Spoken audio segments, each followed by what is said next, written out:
정치, 경제, 군사, 외교적으로 큰 위기를 맞고 있습니다. 대한민국 헌정사상 세 번째 대통령 탄핵은 세계 정치사에도 찾아볼 수 없는 대한민국의 부끄러운 역사가 될 것입니다.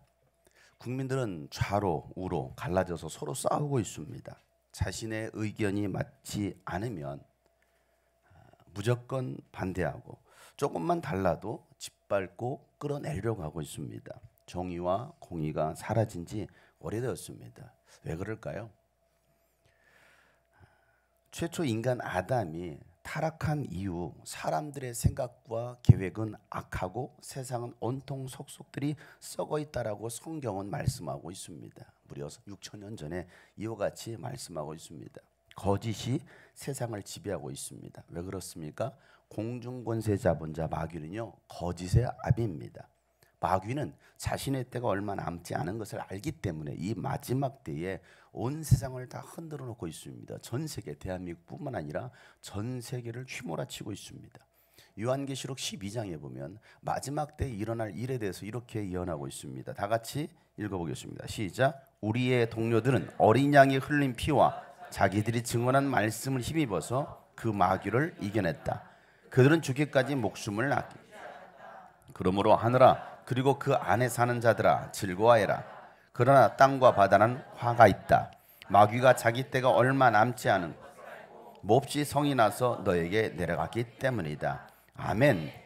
믿음의 사람들은 어린 양이 흘린 피, 예수의 피와 자기들이 증언한 이 예수 그리스도의 말씀을 힘입어서 마귀를 이겨냈다는 겁니다. 그러나 마지막 때 이 마귀가 자기 때가 얼마 남지 않은 것을 알고 성이 나서 너희에게 이 땅으로 내려갔다는 겁니다. 여러분, 혼돈과 거짓으로 미혹된 이 세상에서 흔들리지 않고 믿음을 지킬 수 있는 유일한 길은 하나님의 말씀입니다.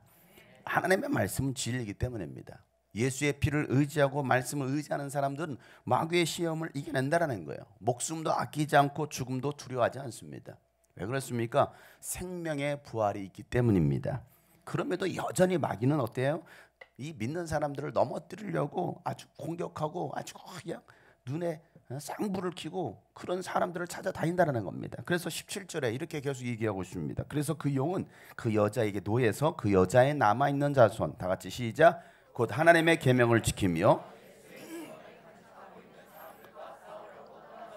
아멘. 하나님의 계명을 지키고 예수의 증언을 간직하고 있는 사람들과 뭐 하려고? 싸우려고. 사랑하는 성도 여러분, 하나님의 계명을 지키고 예수 그리스도의 부활의 증인의 삶을 살아가는 사람들은 반드시 승리합니다. 여러분, 끝까지 버티고 견디면 반드시 구원은 이루어낼 것입니다. 그러니까 우리에게 필요한 것이 무엇이냐? 견디는 거예요. 옆에 사람 보고 견딥시다. 끝까지 버팁시다. 끝까지 버티고 견디는 자가 승리한다는 거예요. 여러분, 공의와 정의가 사라진 이 시대에 오늘만에 오늘의 이야기는 아닙니다. 성경 시대에도 그랬고 앞으로도 그럴 거예요. 아모스 선지자를 통해서 말씀해 주셨던 공의가 물처럼 흐르고 정의가 마르지 않는 이 강처럼 흐른 날이 오기를 소망합니다. 아모스 5장 24절에 이렇게 예언합니다. 너희는 다만 공의가 물처럼 흐르게 하고 정의가 마르지 않는 강처럼 흐르게 하여라 라고 말씀하고 있어요. 여러분, 공의와 정의가 바로 세워지는 날이 오게 하려면 우리는 공의로우신 하나님을 찾아야 됩니다. 여러분, 딱딱하게 굳어진 그 묵은 땅을 갈아엎어야 된다라고 성경 말씀하고 있습니다. 교만함을 꺾어버리고 자신을 바라봐야 된다는 겁니다. 죄 없는 자가 돌로 치라는 그 예수님의 말씀 우리는 기억해야 돼요. 나는 잘났고 너는 잘못됐어. 나는 옳고 너는 잘못됐어. 내 눈을 먼저 보라는 겁니다. 물론 허경영처럼 내 눈을 바라봐, 내 눈을 봐봐 이러면 안 되겠지만 여러분, 자신에게 무엇이 문제가 있는지, 나에게는 문제가 없는지 봐야 되지 않겠습니까? 그러나 나는 다 정답이라는 거예요. 나는 옳다라는 거예요. 그러니까 돌로 때려 죽이려고 하고 있지 않습니까? 누구에게나 돌을 들을 수 있는 자격은 주어질 수 있을지 모르겠습니다. 그런데 내 자신을 먼저 돌아봐야 되지 않겠습니까? 그래서 너희 중에 죄 없는 자가 돌로 치라는 거예요. 그러나 자신은 돌아보지 않고 무조건 돌을 들어서 죽이려고 하고 있지 않습니까? 이게 오늘 우리가 살고 있는 이 시대, 대한민국의 또 우리들의 모습은 아닐까? 또 교회의 모습은 아닐까? 많은 사람들이 남의 눈에 있는 티는 보면서 자신의 눈에 있는 들보는 보지 못하고 손가락질하고 정죄하고 있어요. 자기만 옳다고 주장하는 겁니다. 서로 싸우면요 망할 수밖에 없습니다. 지금 이 나라가 그렇게 되어가고 있지 않습니까? 그러니까 자기 자신을 먼저 볼 수 있어야 된다는 겁니다. 그리고 하나님께로 돌아오라는 거예요. 하나님께로 돌아가라. 그럴 때 하나님께서 정의를 비처럼 내려주시겠다라고 말씀하시는 겁니다. 호세아서 10장 12절에 이렇게 말씀하시죠. 다 같이 읽어보겠습니다. 시작. 정의를 뿌리고 사랑의 열매를 거두어라. 지금은 너희가 주를 찾을 때 묵은 땅을 갈아엎어라. 나 주가 너희에게 가서 정의를 비처럼 내려줘. 아멘. 여러분, 이스라엘 백성들의 반복적인 죄와 불순종을 인해서 하나님은요 그들에게서 얼굴을 돌리셨습니다. 그리고 미리 말씀해 주셨던 모든 재앙과 그 심판이 그들에게 임하게 된 겁니다. 그럼에도 불구하고 하나님은 사랑이시기에 그들에게 구원의 길을 보여주신 겁니다. 하나님 말씀 앞에 다시 서라는 겁니다. 묵은 땅을 갈아엎으라는 겁니다. 그러면 하나님께서 또한 치유해 주시고 회복해 주시겠다는 겁니다. 이게 하나님의 사랑의 언약이에요. 딱딱하게 굳어버린 묵은 땅을 갈아엎는 게 쉬워요, 어려워요? 안 해봐서 몰라요? 얼마나 어려운지 몰라요. 그런데 쉽지 않지만 갈아엎으라는 겁니다. 그러면 정의를 뿌리고 사랑의 열매를 맺기 위해서 우리가 반드시 해야 할 일이 바로 이 묵은 땅을 갈아엎는 일이라는 겁니다. 힘들어도 해야 할 일. 하나님은요 아브라함에게 복의 근원되는 축복을 명하셨지만 불순종을 인하여 430년간 이집트의 노예 생활을 하게 됩니다. 그리고 또 기한이 찼을 때 하나님은 그들을 다시 약속의 땅으로 인도해 주셨습니다. 하나님의 언약과 하나님의 그 계획 가운데 이 모든 일들이 이루어지고 있는 겁니다. 그리고 하나님의 계명대로 순종하면 복을 받을 것이고 불순종하면 저주를 받을 것이다라고 모세를 통해 마지막 신명기 28장에 말씀해 주셨습니다. 그러나 이스라엘 백성들은 가나안 땅에서 하나님께 주시는 그 축복을 누렸습니다. 하지만 하나님의 은혜를 또다시 망각하더라는 겁니다. 잠깐은 순종했을지 모르지만 반복적인 이 불순종으로 인해서 한 민족이었던 이 이스라엘이 남과 북으로 갈라지고 하나님을 떠나게 되더라는 겁니다. 한 민족도 우리나라가 남과 북으로 갈라진 것처럼 이스라엘 역사도 그래요. 결국 70년간의 이 포로 생활을 하게 되고 하나님은 또 그들 가운데서 남은 자들을 통해서 이 구원의 역사를 이루어 가십니다. 긴 포로 생활을 끝내고 이스라엘로 돌아옵니다. 그리고 무너진 성벽을 구축하고 예루살렘 성전을 재건했습니다. 그런데 또다시 이스라엘 백성들은 타락하게 되더라는 겁니다. 여러분, 이들의 모습이 우리들의 모습 같지는 않습니까? 이스라엘 역사가, 이스라엘 민족의 역사가 우리나라 역사와 비슷하지 않습니까? 이렇게 그들이 타락하게 된 배경이 어디 있느냐? 어째서 그 민족 그렇게 무너졌느냐? 어째서 대한민국이 무너져 가고 있느냐? 유례 없는 이런 일들이 왜 일어나고 있는가? 우리는 한번 이 성경의 기준으로 한번 보자라는 겁니다. 그 민족이 타락할 수밖에 없었던 이유, 그 배경에는요 종교 지도자들이 있었습니다. 누가 있었다고요? 제사장들의 타락과 왕과 권력자들의 횡포가 있었습니다.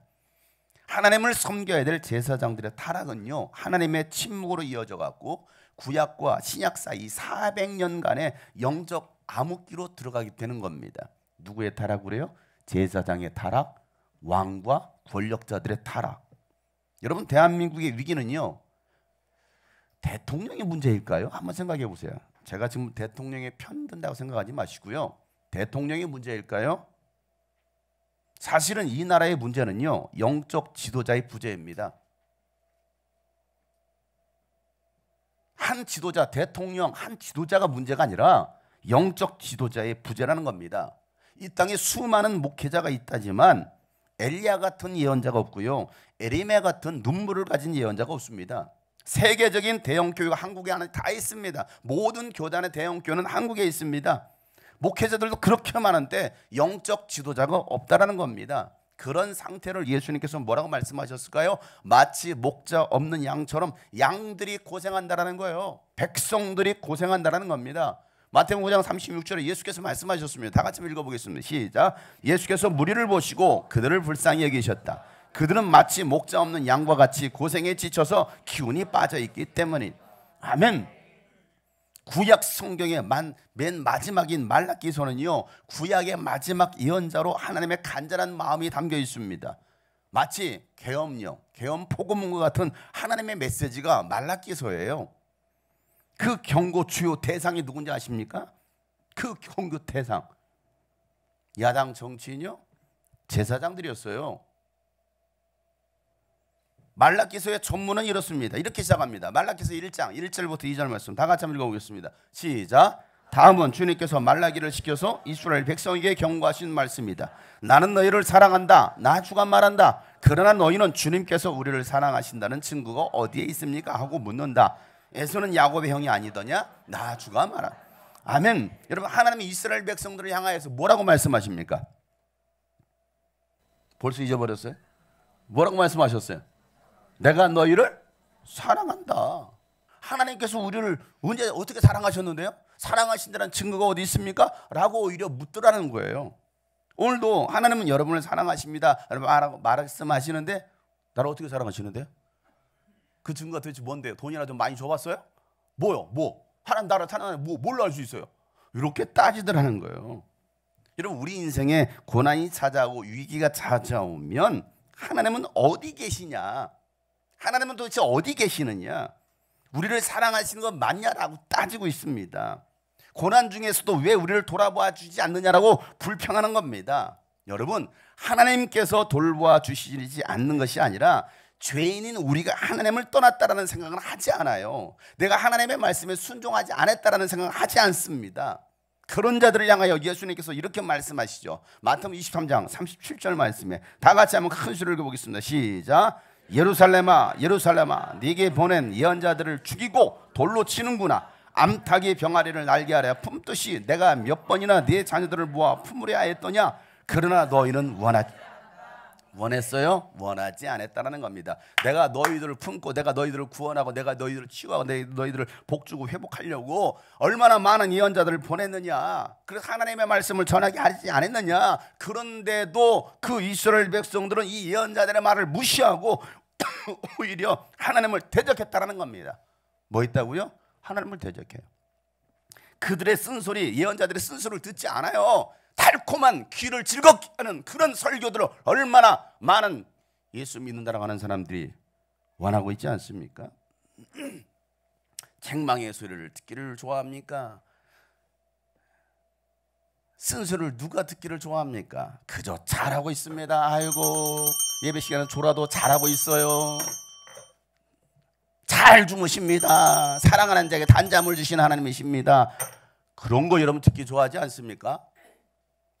오로지 폭 자녀가 잘 되고 사업이 잘 되고 모든 게 다 잘 된다는 그런 이야기를 듣기를 좋아하는 오늘 이 시대에 그런 예언자들을 찾고 있지 않습니까? 누구 하나 대통령에게 누구 하나 정당 대표에게 쓴소리 합니까? 목사들이? 여러분 10만 명 뭐 한 교회를 말하는 게 아니고 여러분 10만 명의 교인을 가지고 있는 담임 목사는요 국회의원보다 더 높습니다. 여러분 그 수많은 국회의원들 그 앞에서 무릎을 꿇잖아요. 어마어마한 권력자들입니다. 10,000명만 넘어도요 어마어마한 권력을 쥐고 있는 겁니다. 그러나 쓴소리 하지 않아요. 옳은 소리 하지 않습니다. 왜 이런 일이 일어나고 있을까요? 그래서 하나님은요 구약의 마지막 여인자는 이 말라기를 통해서 마지막 경고하시는 겁니다. 그 경고의 메시지는 누구를 향한 거였다고요? 제사장들이었어요. 제사장들. 자, 말라기 1장 6절 말씀 다 같이 읽어보겠습니다. 시작. 아들은 아버지를 공경하고 주인은 제 주인을 두려워하는 법인데 내가 너희 아버지라고 해서 너희가 나를 공경하기로 하였느냐? 내가 너희 주인이라고 해서 너희가 나를 두려워하기라도 하였느냐? 나 만군의 주가 말한다. 제사장들아 너희가 바로 내 이름을 멸시하는 자들이다. 그러나 너희는 우리가 언제 주님의 이름을 아멘. 하나님을 두려워하고 공경해야 할 제사장들이 오히려 하나님의 이름을 멸시했다는 겁니다. 멸시하면서도 어떻게 언제 멸시했는지도 모르는 거예요. 하나님 그래서 그런 제사장들이 나는 싫다라는 겁니다. 나는 제사장들이 싫다. 그래서 누가 좀 저 성전 문을 좀 걸어 잠궜으면 좋겠다라는 거예요.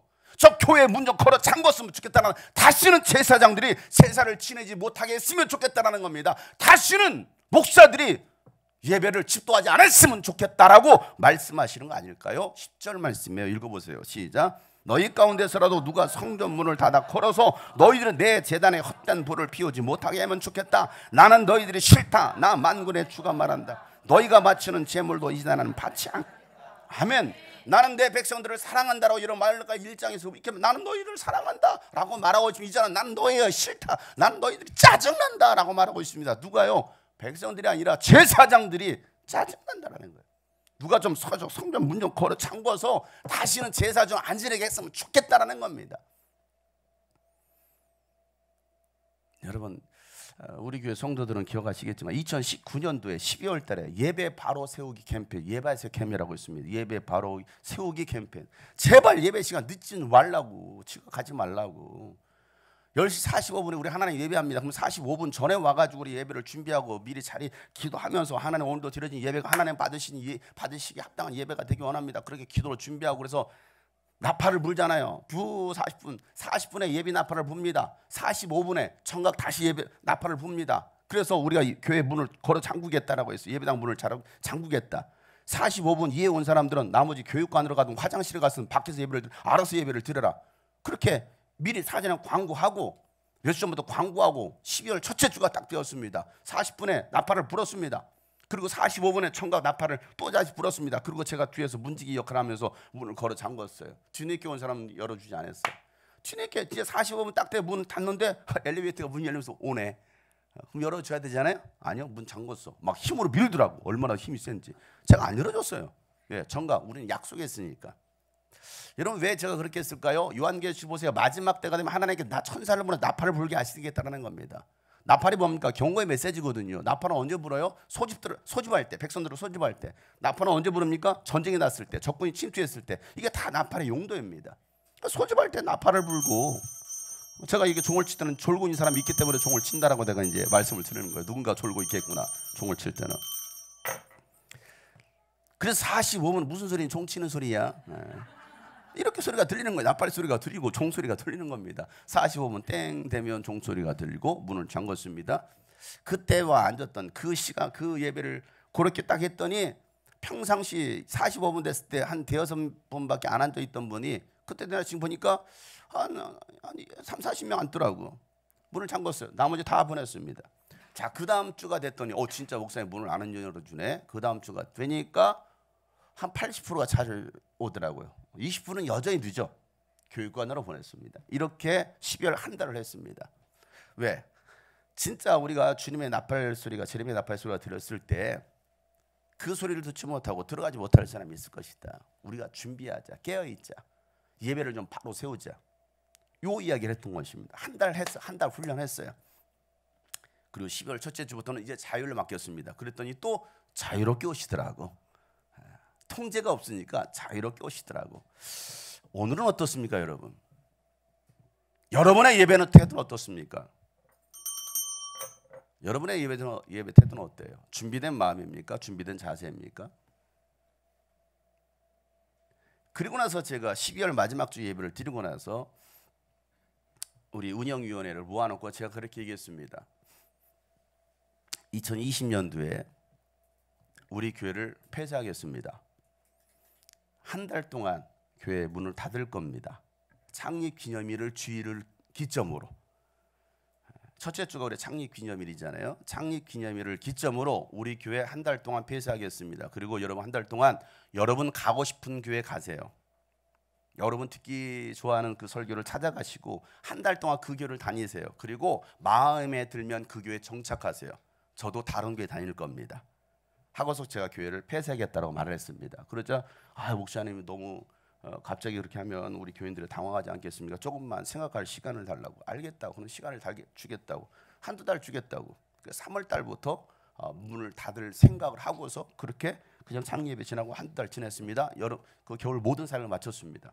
그래서 2월 마지막에 갑자기 코로나가 터지기 시작하더니 3월 첫 주부터 한국에 있는 모든 교회가 문을 닫기 시작했어요. 우리 교회는 둘째 주까지 문을 안 닫았죠. 셋째 주부터 문을 닫았습니다. 웬걸 한 달 동안 문을 닫게 하겠다고 했는데 우리 교회를 닫게 하는 게 아니라 한국 교회를 문을 닫게 하더라고. 하나님께서 코로나 여파로. 그리고 그 후로 한국 교회는 계속 문을 닫았습니다. 왜 여러분 그런 일이 벌어졌을까요? 하나님은 저의 기도를 참 잘 들어주시는 것 같아요. 저는 생각만 했을 뿐인데 제가 왜 그렇게 했을까요? 제발 교회 문 좀 걸어 잠궜으면 좋겠다. 하나님은 더 이상 예배 받고 싶지 않다. 한국 교회 예배 받고 싶지 않다. 이런 마음을 하나님께서 갖지 않으셨을까? 그래서 우리 교회부터 내가 문을 닫겠다라고 했었습니다. 여러분 그 이후 어떤 변화가 일어났습니까? 한국 교회 어떤 변화가 일어났습니까? 정말 좋은 문화가 바뀌었죠. 코로나 이후로 어떤 문화가 바뀌었습니까? 아이고 핸드폰으로 예배하면 되지 뭐, 온라인 예배하면 되지 뭐. 온라인 예배. 여러분 온라인 예배가 어디 있어요? 성경에 온라인 예배가 어디 있을까요? 또 그걸 또 기가 막히게 또 재해석해서 말하고 있는 아주 우리 교단에 아주 유명한 부흥 강사 한 분이 계십니다. 저랑 같은 성씨를 가지신 분이신데 온라인 교회를 갖다가 주장을 하시더라고요. 하나님은 왜 현장으로 나오라고 말씀하셨을까요? 가까운 데 있어도 자기 살고 있는 지역에 있어도 되는데 왜 절기 때마다 예루살렘 성전 있는 곳으로 모이라고 했을까요? 굳이 모일 필요 없잖아요. 있는 곳에서 하면 안 됩니까? 하나님은 어디나 계시는데 그러지 않아요, 여러분? 하나님은 어디나 계시잖아요. 그럼 내가 있는 곳이 예배 처소가 되는 거 아닙니까? 그럼 다 가정에서 예배할 수 있는 거 아닙니까? 자기 합리화하기 시작하는 거죠. 하나님은 야 모든 하는 일 중단하고 일주일 동안 와. 일주일을 모든 일들을 다 중단하고 하나님의 성전으로 모이라고 말씀하셨는데 아유 구약 시대가 아니잖아요. 성령 시대 아닙니까? 라고 우리는 또 우리에게 맞서 적당히 타협하고 있지 않을까요? 우리는 한번 생각해 보자라는 겁니다. 오늘 이 말라기서 이 말씀을 통해서 난 너희들이 싫다. 난 너희들이 바치는 그 재물도 나는 받지 않겠다. 여러분 하나님이 돈이 없어서 우리 여러분들한테 힘들게 일하면서 벌었던 돈 헌금하라고 하나님 헌금하라고 말씀하셨을까요? 하나님 오해하지 마세요. 하나님 거지 아닙니다, 여러분. 여러분 헌금 안 해도 돼요. 왜 교회가 자꾸 여러분 이상하게 흘러가고 있습니까? 우리 교회 개척했을 때 여기다 써놨습니다. 새 신자들은 헌금할 의무가 없습니다. 헌금하지 마세요. 라고 써놨었어요. 거의 개척 한 3년 동안은 그렇게 써놨었습니다. 지금은 그거 삭제했죠. 지금도 헌금은 자유롭게 합니다. 헌금 방언이 돌리지 않습니다. 하고 싶은 사람 하시라는 거예요. 하나님께 은혜가 있고 감사가 있는 사람 하라는 겁니다. 근데 왜 한국 교회는 자꾸 이상하게 흘러가고 있느냐는 거예요. 이상하게. 저는 주님이 꿈꾸신 게 개척하면서도 본질을 추구했습니다. 성경대로 성경에서 말하는 하나님의 가치를 따라서 성경적인 교회를 한번 해보자 라고 지금까지 이런 16년 동안 하고 있습니다. 다 여러분의 자율로 맡기고 있습니다. 모든 것을. 그리고 하나님의 은혜가 있으면 감사함으로 우리가 하자. 감사함으로 하자. 근데 하나님은요 나는 너희들의 재물도 받고 싶지 않다라는 거예요. 재물도 받고 싶지 않다. 이런 제사장들 때문에 내가 그 복을 저주로 바꾸겠다라는 거예요. 복을 저주로 바꾸시는 하나님. 그리고 나서 그 제사장들의 얼굴에 내가 똥칠하겠다라고 말씀하십니다. 그 2장으로 가가지고 말라기 2장 이렇게 말합니다. 2장 1절부터 다 같이 한번 읽어보겠습니다. 시작. 제사장들아 이제 이것은 너희에게 주는 훈계 말이다. 너희가 말을 명시 내 이름을 존귀하게 여기지 않으면 내가 너희에게 저주를 내리겠어. 너희가 누리는 복을 너희가 받은 복을 내가 이미 저주로 바꾸었으니 이것은 너희가 내 말을 명심하지 않았기 때문이다. 나는 너희 때문에 너희 자손을 꾸짖겠다. 너희 얼굴에 똥칠을 하겠다. 너희가 바친 희생 제물의 똥을 너희 얼굴에 칠할 것이니 너희가 똥무더기 위에 버려지게 될 것. 아멘. 여러분 이 정도로 하나님은요 제사장들을 책망하셔요. 영적 지도자들의 타락이 백성들의 죄악이 되기 때문입니다. 여러분 오늘 대한민국, 오늘 우리 교회 이런 상황이라면 여러분 어떻게 되겠어요? 생각해 보세요. 말라기서는요 목회자들이 말라기서를 인용할 때 제일 많이 인용하는 성경의 말은 말라기 3장에 나오는 말씀입니다. 뭐 할 때요? 11조 얘기할 때. 여러분 말라기서는요 11조를 강조하기 위해서 기록한 성경이 아닙니다. 제사장들의 타락을 고발하고 심판하시겠다는 하나님의 마지막 메시지, 마지막 경고가 말라기입니다. 제사장들은 오늘날 목회자들이라고 할 수 있고요 교회의 지도자들이면서 또 먼저 믿은 그리스도인들이라고 할 수 있습니다. 예수 안에서 여러분도 왕과 같은 제사장이 되었습니다. 그렇다면 제사장된 우리가 먼저 이 말씀을 하나님의 음성으로 듣고 우리는 회개해야 되는 것입니다. 하나님의 경고의 메시지가 무엇입니까? 바로 이 경고, 하나님의 경고는요 구원을 향한 메시지라는 겁니다. 그래서 하나님께서 막 때리려고 막 몽둥이 들고 때리려고 칼을 들고 때리려고 하시는 분이 아니라는 겁니다. 하나님은요 심판하시려는 의지보다도 구원하시려는 사랑이 크십니다.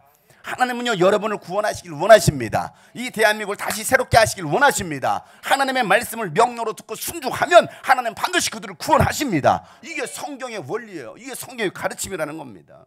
하나님의 심판을 경고하면서 하나님의 심판에 대해 하나님은 경고하시면서도 여전히 회복에 대한 말씀도 하십니다. 회복의 날을 위해서 하나님은요 한 사람을 준비시키시겠다는 거예요. 그가 바로 엘리야의 심정을 가진 사람입니다.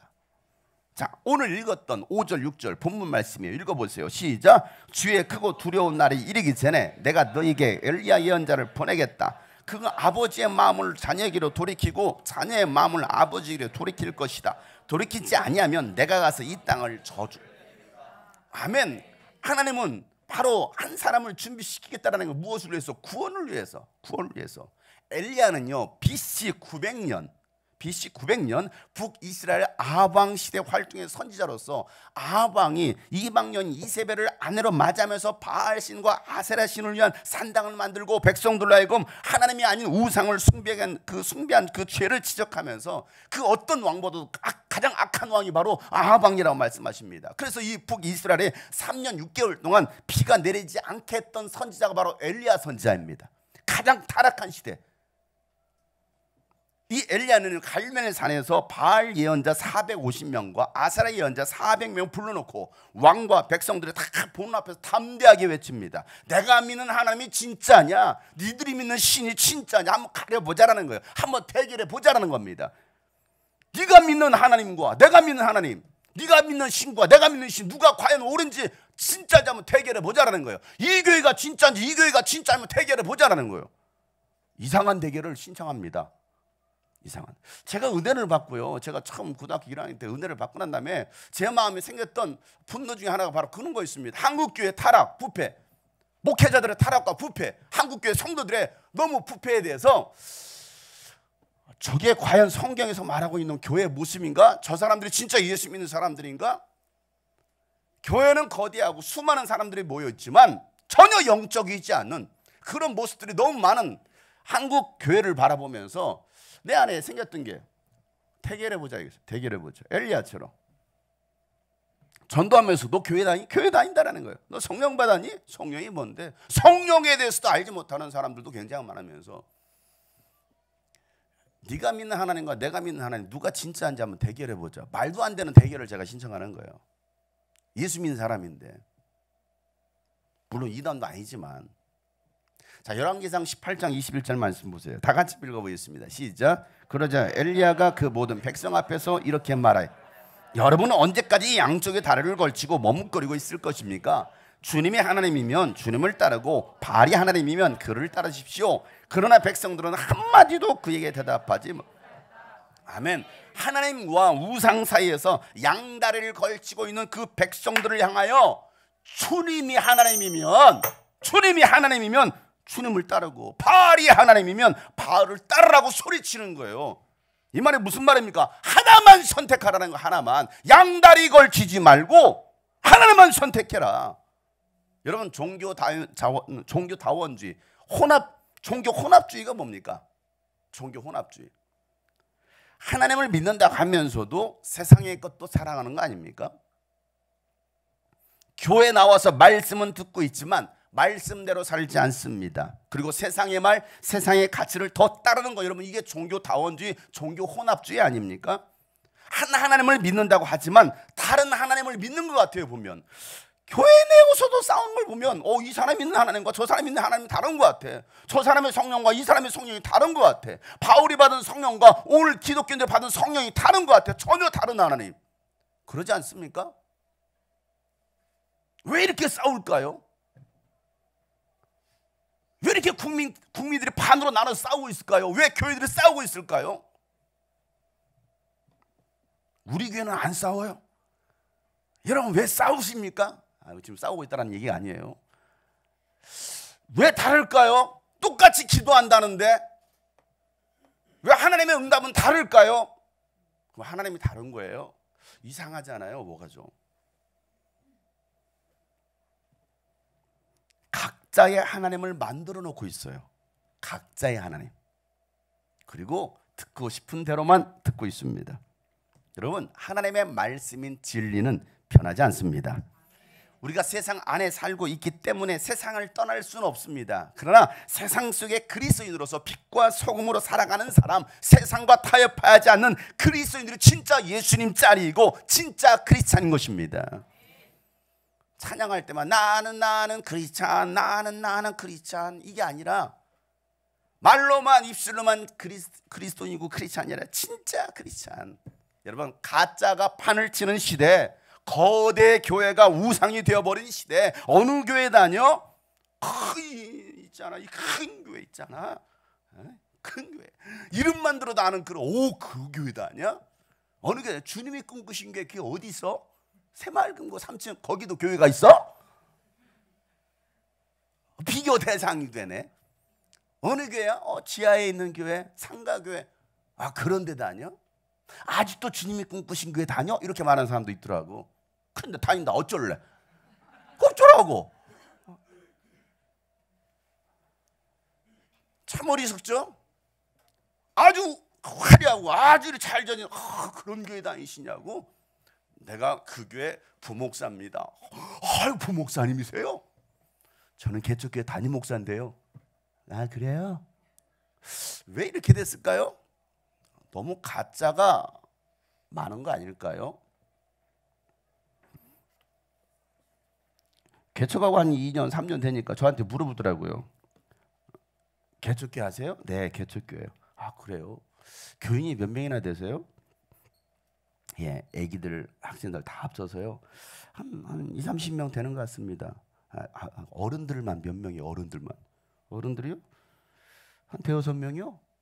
그때 힘들겠네요. 나는 왜 학생들까지 다 해서 한 30명 된다고 했는데 왜 어른들만 물어보는지 모르겠어요. 왜 어른들만 물어봐요? 헌금하는 사람들. 왜 교회 기준이, 성도들의 기준이 헌금하는 사람들이 기준이 되어서 어른들 몇 명이에요? 예, 대여섯 명이요. 힘들겠네요. 저한테 특수목회 한대요. 특수목회. 제가 봐도 그렇게 생겼어요. 특수목회래. 왜? 애들이 더 많고 어른들은 별로 없다라고 생각하니까 특수목회라는 거예요. 그러면 어린아이들은 구원받을 영혼들이 아니고 청소년아이들은 구원받을 영혼이 아닙니까? 그 아이들은 천국 안 갑니까? 11조 조금 한다는 사람들은 천국 가고 아주 그냥 좋은데 자리하고, 애들은 저기 그냥 어디 창고에 처박아 놓습니까? 천국의 창고에. 왜 한국 교회가 이런 식으로 썩어버렸을까요? 그 누가 그렇게 가르쳤습니까? 목사들 아니에요? 저도 목사지만 힘이 있다라는 정치인들이 그렇게 만들어 놓은 거 아닙니까? 힘이 있다는 권력자들이 이렇게 만들어 놓은 거 아닙니까? 세상 구조를. 가짜가 너무 판을 치는 시대, 거대 교회가 우상이 되어버리지 않습니까? 이런 교회라고. 권력의 개가 되어 있는 목회자들, 정치인들 사이에서 고통받는 백성들, 이들에게 누가 엘리야의 심정으로 하나님의 마음을 전하겠냐는 거예요.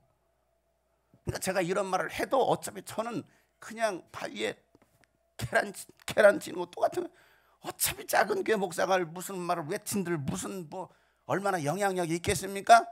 아무 영향력이 없어요. 그래도 뭐 해야 될까요? 외쳐야 되니까. 모두가 그 코로나 앞에 다 무릎 꿇고, 권력 앞에 다 무릎 꿇고 찍소리라도 했습니까? 오히려 교회가 다 잘못했습니다. 이상한 소리들이나 해대고 있는 한국교회 모습을 보면 참 안타깝다. 엘리야는요, 무너진 제단, 주님께 예배할 제단을 다시 쌓아요. 열왕기상 18장 32절에 보면 이 돌을 가지고 엘리야는 주님께 예배할 제단을 다시 쌓고 제단 둘레에는 두세야 정도의 곡식이 들어갈 수 있는 넓이의 도랑을 팠다. 여러분, 하나님을 예배한다고 하지만 두 마음을 품고 예배하는 가인과 같은 예배는 무너뜨리고 살아계신 하나님께 예배할 제단을 우리는 다시 쌓아야 됩니다.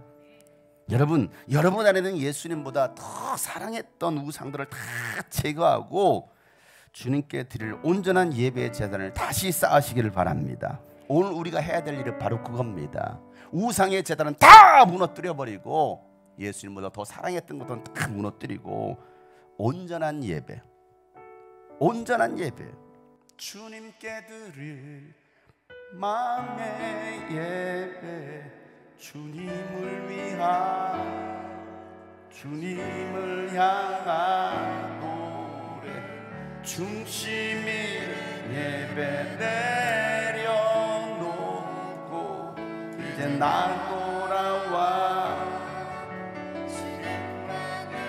주님께 드릴 예배 주님께 드릴 마음의 예배 주님을 위한 주님을 향한 노래 중심 잃은 예배 내려놓고 이제 나 돌아와 주님만 예배 다시 한번 주님께 드릴 마음의 예배 주님을 위한 주님을 향한 노래 중심 잃은 예배 내려놓고 이제 나 돌아와 주님만 예배해요. 오늘도 말씀을 전하지만 제 자신을 향하여서 이렇게 또 외쳐보는 겁니다. 나는 네가 싫다. 하나님께서 저를 향해서 그렇게 말씀하신다. 난 네가 싫다. 하나님은 싫다라고 끝나는 것이 아니라 회개하고 돌아오라라는 것이거든요. 오늘 우리가 하나님께로 회개하고 돌아가야 됩니다. 그러면 다시 회복시켜 주시겠다는 겁니다. 대한민국은 지금 온통 휘몰아치고 있습니다. 여러분 한 나라의 왕이 대통령이 탄핵당이 그렇게 즐거워서 막 손뼉 칠 일입니까? 제가 탄핵을 지금 뭐 반대한다는 이게 아니에요. 여러분 오해하지 마세요. 제 얘기를 오해하지 마세요. 이게 한국에 무너진 것을 보면서 그냥 곡해야 될 일인데 왜 한국 사회이 이렇게 무너졌을까를 곡해야 되는데 오히려 좋다라는 거죠. 끌어내렸으니까 좋다라는 것이죠. 이게 한국 사회 문화입니다. 한국 사회 문화예요. 오늘 강단에서 어떤 설교가 선포될지 모르겠습니다. 대형교회에서는 어떤 설교를 할지를 모르겠습니다. 한번 이러면 다 들어가 보세요. 다 들어보세요. 제 설교는 뻔한 설교니까.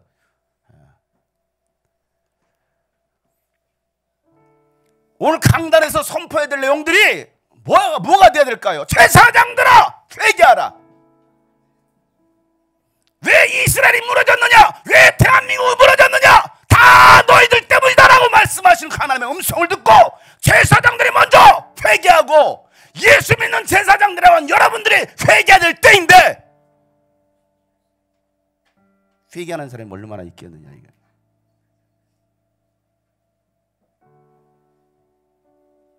나라가 이 모양 이 꼴이 되었는데 촛불을 들라는 것도 아니고 태극기를 들라는 것도 아니고 양손에 두 개를 들으세요 여러분. 태극기와 촛불을 들으세요. 아니 성경을 드세요. 그리고 엎드려야 될 때 아닙니까? 회개해야 될 때 아닙니까? 근데 낄낄대고 있는 망치를 두들기면서도 낑낑낑 낄낄대고 있는 그들의 모습이 하나님 보실 때에 뭐라고 말씀하실까? 여러분 엘리야는 세상의 권력과 시선을 두려워하지 않았습니다. 왜? 하나님의 약속의 말씀이 있기 때문에 하나님이 함께 하신다는 믿음이 있었기 때문에 그건 담대하게 행동합니다. 오히려 큰 소리를 치는 거예요. 모두가 듣게 더 크게 기도합니다. 그 엘리야의 큰 소리 뭐라고 기도합니까? 36절 37절에 보면 제사를 드릴 때가 되니 엘리야 예언자가 앞으로 나서서 이렇게 기도하기를 아브람과 이삭과 이스라엘들을 보신 주 하나님 주님께서 이스라엘 하나님이시고 나는 주님의 종이며 내가 오직 주님의 말씀대로만 이 모든 일을 하고 있다는 것을 오늘 저들이 알게 하여 주시옵소서. 주님 응답하여 주시옵소서. 응답하여 주시옵소서. 이 백성을 알고 주님의 주 하나님이시며 그들의 마음을 돌이키게 하시는 주님이심을 알게 하여 주시옵소서. 여러분 이 기도가 오늘 우리의 기도가 되기를 소망합니다. 내가 주님의 종이라는 거, 내가 예수를 믿는 하나님의 사람이라는 것과 내가 주님의 말씀대로 모든 일을 하고 있다는 걸 알게 하시고 예수님만이 참 하나님이시고 죄인들의 마음을 돌이키시는 분이 하나님이심을 알게 하여 주옵소서. 이 엘리야의 애통하는 그 눈물의 호소가 오늘 우리의 호소 기도가 돼야 되지 않을까요? 여러분 무엇을 놓고 기도하십니까? 여러분이 바라는 것이 무엇입니까? 역사의 주관자는 하나님이시라고 제가 늘 얘기하고 있습니다. 아니 탄핵 당하는 것도 대통령이 또 바뀌는 것도 이게 하나님의 계획 가운데 있을 수 있습니다. 우리는 하나님께서 뭘 하고 계신가 우리는 보자라는 겁니다. 여러분 엘리야의 기도가 끝나기가 무섭게 하늘에서 불이 떨어져 제단을 다 태웁니다. 하나님께서 엘리야의 기도를 들으신 거예요. 그리고 엘리야가 그 기도하자 3년 6개월 동안 비가 내리지 않는 그 땅에 하나님께서 비를 내려주십니다. 백성들은요 이 놀라운 역사를 보면서 야 진짜 엘리야가 말했던 야훼 하나님만이 참 하나님이시구나 라고 그가 고백하더라는 겁니다. 39절에 온 백성 이것을 보고 땅에 엎드려서 말하기를 시작 그가 주 하나님이시다. 그가 주 하나님이시다. 아멘. 정말 그분이 야훼 하나님이 하나님이시구나. 모든 백성들이 여러분 이스라엘 역사 속에 강렬히 나타나서 한 획을 그으며 불말과 불명거를 타고 하늘로 승천한 그 예언자 엘리야 보세요. 그 엘리야 500년이 지난 어느 날 하나님은요 또 말라기 선지자를 통해서 다시 엘리야를 이 땅에 보내시겠다라고 말씀하시는 거예요. 엘리야가 하늘로 승천하고 나서 500년이 지났는데 그리고 주님의 크고 놀라운 그 두려운 날이 오기 전에 엘리야가 와서 자녀들의 마음을 하나님께로 돌이키고 또 하나님의 마음도 자녀들에게 향하게 할 것이라는 겁니다. 말라기의 이 마지막 예언이 있고요. 그리고 400년 동안 하나님은 더 이상 말씀하지 않으셨습니다. 예언자도 없고요. 계시도 환상도 없었습니다. 그렇다고 하나님이 계시지 않은 것은 아닙니다. 400년간의 하나님의 침묵, 영적 암흑기에도 하나님은요 여전히 하나님의 일을 하고 계시더라는 겁니다. 코로나 시대 때도 하나님은 여전히 일하고 계셨습니다. 교회들이 다 예배를 중단하고 문을 닫았지만 하나님이 여전히 일하고 계셨습니다. 하나님 우리 주님이 꿈꾸신 교를 통해 일하셨습니다. 여러분 이게 하나님의 역사 아닐까요? 역사의 시작과 마지막이 되신 하나님은 지금도 이 시대를 이끌고 가고 계십니다. 여러분 역사의 이 소용돌이 속에서도요 하나님은 하나님의 일을 위해서 한 사람을 준비하시더라는 겁니다. 그가 누구였습니까? 바로 침례 요한이었어요. 그런 역사 속에서도 그 침례 요한 누가복음 1장 13절에 보면 천사가 그에게 말하기를 사가랴야 두려워하지 말아라. 네의 간구를 주님께 들어주셨다. 네 아내 엘리사벳이 너에게 아들을 낳을 줄 것이니 그 이름을 요한이라고 하여라. 그 아들은 네게 기쁨과 즐거움이 되고 많은 사람이 그의 출생을 기뻐할 것이다. 그는 주님께서 보시기에 큰 인물이 될 것이다. 그는 포도주와 독한 술을 입에 대지 않을 것이며 어머니 뱃속에 있을 때부터 성령을 충만하게 받을 것이며 이스라엘 자손 가운데서 많은 사람들을 그들의 주 하나님께로 돌아오게 할 것이고 그는 또한 엘리야의 심령과 능력을 가지고 주님보다 앞서와서 부모의 마음을 자녀에게로 돌아오게 하고 거역하는 자들을 의인의 지혜의 길로 돌아서게 해서 주님을 맞이할 준비가 된 백성을 마련할 것이다 라고 말씀하십니다. 요한은요 그가 나기 전부터 사명을 받았습니다. 그의 사명이 뭡니까? 많은 사람을 하나님께 돌아오게 하는 것입니다. 엘리야의 신명과 능력을 가지고 예수 이름보다 6개월 먼저 오셔서 앞서 오셔서 부모의 마음을 자녀에게 돌아오게 하고 거역하는 자들의 그 의인의 지혜의 길로 돌아서게 해서 예수님을 맞이할 준비된 백성을 마련하는 것이 바로 엘리야의 사명이라고 말씀하시는 거예요. 여러분 천사가 전해주고 또 말라기 선지자가 예언한 대로 요한은요 태어나서 광야에서 회개하라 천국이 가까이 왔느니라 외치면서 회개의 복음을 선포합니다. 이것 또한 이사야 선지자의 예언이 성취된 사건이었습니다. 누가복음 3장 3절부터 6절 말씀 요한은 요단 주변 온 지역을 찾아가서 죄사함을 받게 하는 회개 침례를 선포하였다. 그것은 이사야 예언서에서 적혀있는 대로였다. 다 같이 시작. 광야에서 외치는 이의 소리가 있다. 너희는 주님의 길을 예비하고 그 길을 곧게 하여라. 모든 골짜기는 메우고 모든 산과 언덕은 평평하게 하고 굽은 것은 곧게 하고 험한 길은 평탄하게 해야 할 것이 모든 사람이 하나님의 구원을 보게 될 것이다. 아멘. 요한은요 주님 오실 길을 예비하는 구약과 신약을 연결해주는 마지막 예언자였습니다. 그래서 이 땅에서 태어난 자 중에 요한보다 큰 자가 없다라고 말씀하십니다. 왜냐하면 조상들이 기다려왔던 그 메시아를 직접 봤잖아요. 그렇게 그토록 기다렸던 그 메시아 예수님 봤잖아요. 그러니까 요한에게는 엄청난 축복인 거예요. 왜? 그 조상들이 아브라함 때부터 기다렸던 그 조상들이 기다렸던 그 메시아를 직접 봤으니까. 그러나 하나님의 나라에서는 천국에서는요 가장 작은 자라도 요한보다 크다라는 거예요. 이 말이 무슨 말입니까? 야, 이 세상에 요한보다 큰 자가 없어. 그런데 하늘나라에서는 요한보다도, 하늘에서 제일 작은 자는 요한보다도 크다라는 거예요. 이 말이 무슨 말입니까? 요한은요, 예수님을 보긴 했지만 예수님의 죽음을 통한 죄사함과 부활은 보지 못했습니다.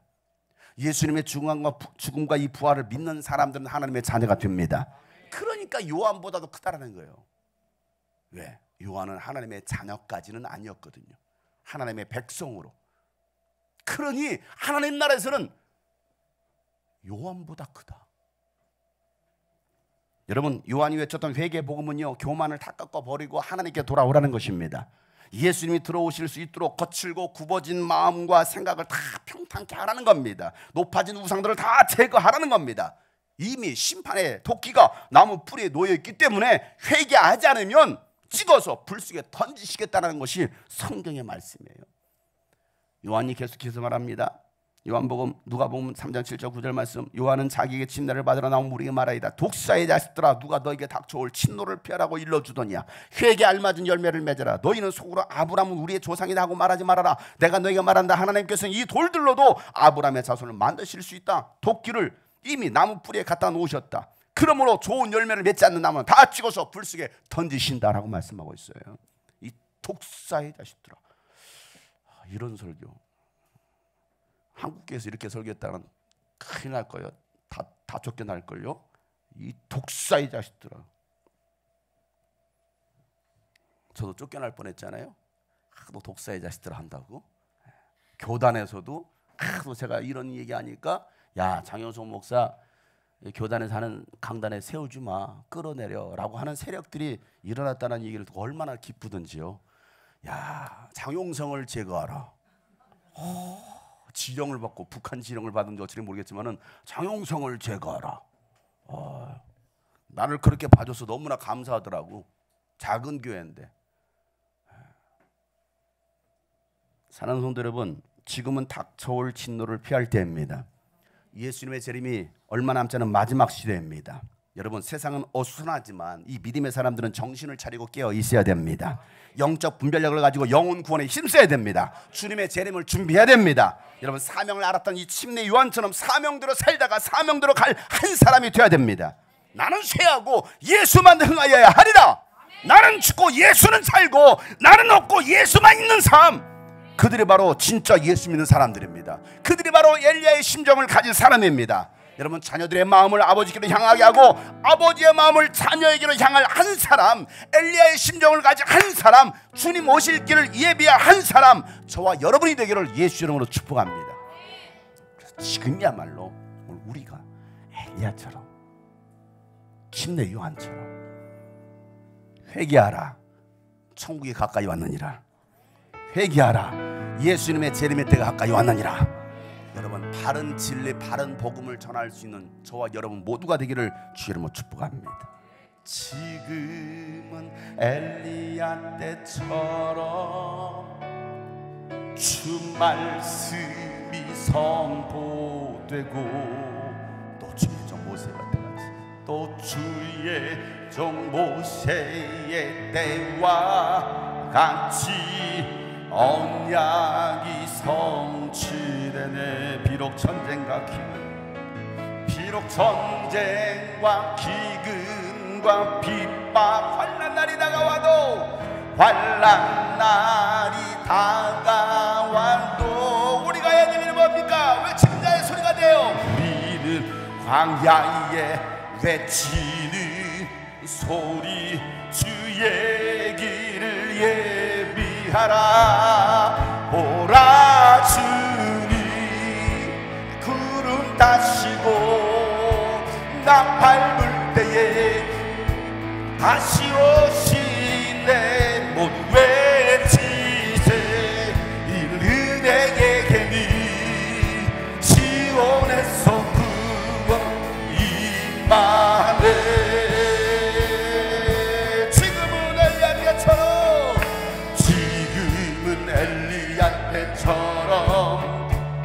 주 말씀이 선포되고, 또 주의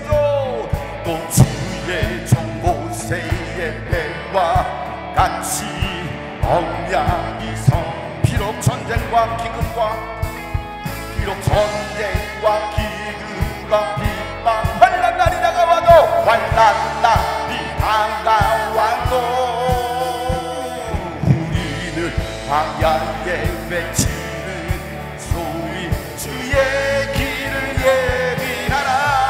보라 주님 구름 타시고 나팔 불 때에 다시 오시네.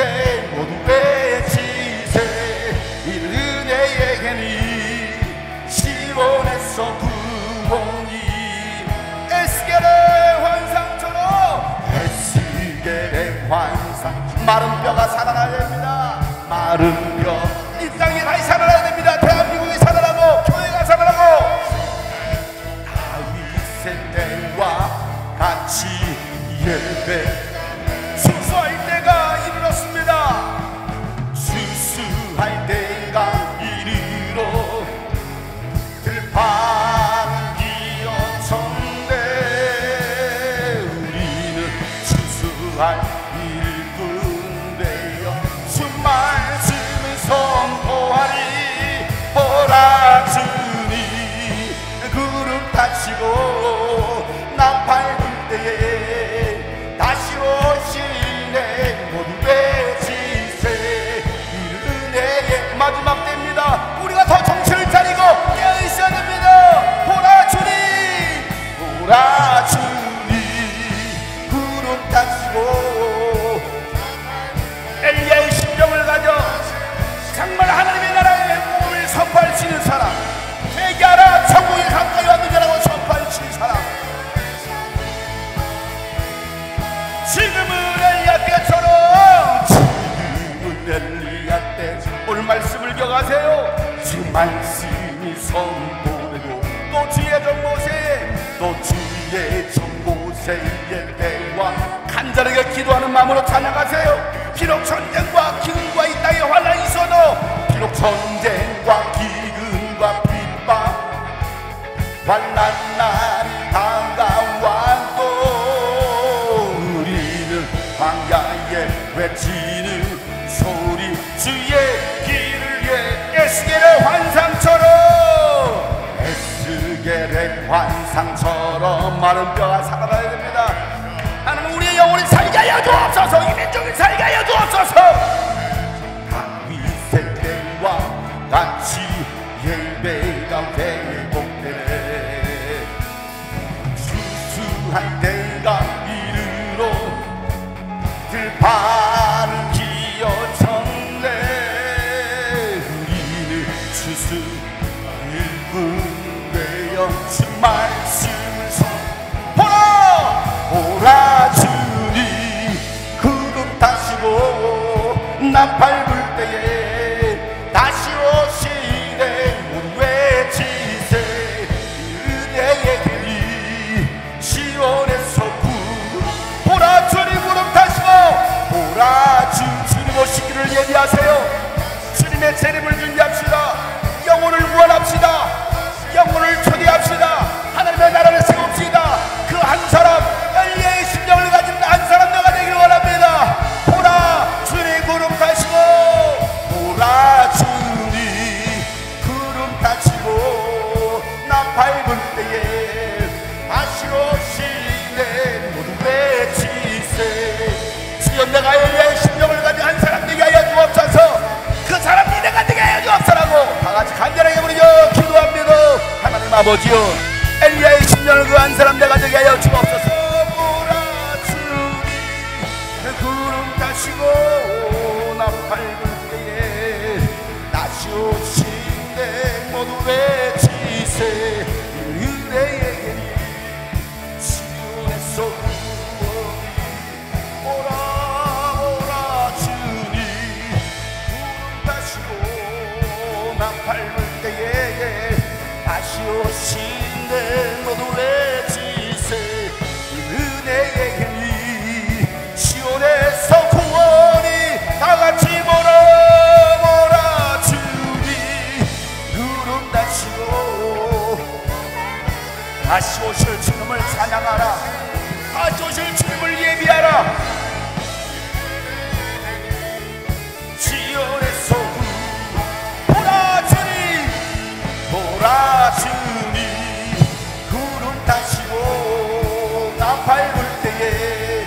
다시 오실 때 외치세 그대의 시온에서 구원이 마시오 시온에서 구원이 시온에서 구원이 임하네 이 땅에 시절 지날 때 날 지으신 주님 뜻대로 하나님 예배하는 삶 복음을 전하는 삶 그렇게 살길 이 땅에 시절 지날 때 이 땅에 시절 지날 때 날 지으신 주님 뜻대로 하나님을 예배하는 삶이 되게 하여 주옵소서 복음을 전하는 삶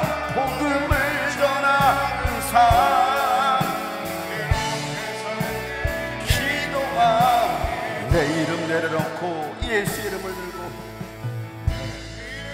내려놓고 예수의 이름 들고 어두운 세상 속에서 작은 생명빛 되어 천하보다 소중한 한 영혼 살리는 삶 예수님 닮아가는 제가 돼 다시 한번 내 이름 내려놓고 예수 이름 들고 내려놓고 예수의 이름 엘리야의 심정을 가진 사람 신내 요한처럼 작은 생명빛 되어 천하보다 소중한 한 영혼 살리는 삶 예수님 닮아가는 제자 될 때론 연약해져도 방황하게 하여 주옵소서 때론 연약해져도 방황하게 하소서 세상 험한 파도에 낙심하게 할 때론 연약해져도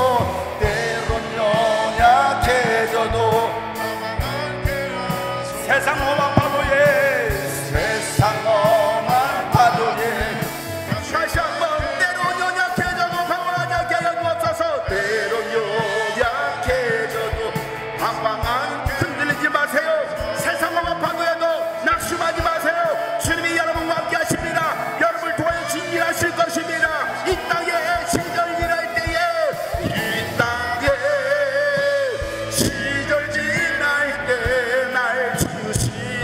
날 지은 주님 뜻대로 하나님 예배하는 삶 하나님께로 돌아오라 예수 그리스도의 복음을 선포하는 삶이 되게 하여 주옵소서 우리 결단하는 마음으로 주님께 높이 들고 이 땅의 시절 지날 때 날 지으신 날 지은 주님 하나님을 예배하는 삶 하나님 예배하는 삶 복음을 전하는 삶 하나님을 예배하는 삶 신령과 진정으로 하나님 예배하는 삶 복음을 전하는 삶 우리 마지막으로 주님 앞에 고백합시다 하나님을 예배하길 원합니다 하나님 예배하는 삶 복음을 전하는 삶 그렇게 살길 기도합니다 하나님 아버지 엘리야의 심정으로 정말 영혼을 구원하고 주님 오실 길을 예비하며 살아가는 저희들 되게 하여 주옵소서 하나님이 찾으시는 그 한 사람이 내가 되게 하여 주옵소서 하나님이 찾으시는 그 한 교회가 우리 교회가 되게 하여 주시옵소서 하나님 아무리 어려워도 아무리 힘들어도 우리가 주님을 신뢰하며 주님을 바라보는 나아가는 저들의 삶 가운데 주님 함께 하시고 하나님 저들 편을 들어주셔서 저들을 통하여 하나님 영광 받아 주시옵소서. 하나님, 이 땅 이 민족 혼란 가운데 있습니다. 먼저 리더들이, 영적 지도자들이 하나님 회개하게 도와주시고, 한국교회가 엎드리게 도와주시고, 하나님 대통령이 비롯하여 모든 국가 위정자들이 겸손하게 무릎 꿇게 하여 주시옵소서. 그래서 나라를 바로 세울 수 있는 이 민족 되도록 주님 긍휼을 베풀어 주시옵소서. 이 자리는 우리 구주 예수 그리스도의 은혜와 하나님 아버지 놀랍고도 지극하신 사랑과 성령님의 감화 감동 교통 충만하심이 엘리야의 심령을 가지기를 소망하는 저들의 삶 가운데 이제부터 영원토록 주 예수의 은혜와 평강이 함께하기를 간절히 축복하며 기도하옵나이다. 아멘. 하나님 아버지,